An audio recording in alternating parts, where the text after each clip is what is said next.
ចឹងអានេះរបៀបប្រាស់ម៉ូទ័រឆាបឬមួយក៏ម៉ូទ័របោះកាវណាចឹងដើម្បីធ្វើការមូដូរផ្លែមួយដាក់ផ្លែយើងមានអាក្របចុចមួយនេះកលឹះយើងចុចមួយមកយើងមូវាមូមកខាងស្ដាំហ្នឹងគឺបធូរវាដើម្បីដាក់ផ្លែចូលចឹងនេះផ្លែទី1យើងដាក់ផ្លែវាចូលតបន្តិចមកយើងរឹតវាមូមកខាងឆ្វេងវិញសកត់វាចឹងមូមកខាងឆ្វេងគឺចឹងមានថាវាជាប់ហើយចឹងយើងអាចចុចប្រើបានលេខ1លេខ2លេខ3ចឹងមាន3លេខលេខ1លេខ2លេខ3ចឹងអានេះផ្លែទី1គឺផ្លែបូកាអញ្ចឹងមកផ្លែឆាបយើងត្រូវដាក់មិនអញ្ចឹងដើម្បីដោះវាយើងចុចសកត់វាមួយមកហើយមូមកខាងស្ដាំមូមកខាងស្ដាំត្រូវមូមកខាងស្ដាំហើយធ្វើការដោះហើយយើងដាក់ផ្លែវាចូលមែនអត់អញ្ចឹងផ្លែយើងដាក់ចូលយើងមូចូល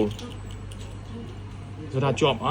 អត់ជាប់ទេដោយសារតែផ្លែឆាបនេះគឺវាមានទំហំតូចជាងផ្លែបូកាអញ្ចឹងដើម្បីដាក់ឲ្យបានមូជាប់តើត្រូវធ្វើម៉េចអញ្ចឹងយើងត្រូវដោះដូរបដូរវាអញ្ចឹងបដូរខាងយើងហ្នឹងថតមកឡើយនេះអញ្ចឹងបដូរខាងយើងវាមាន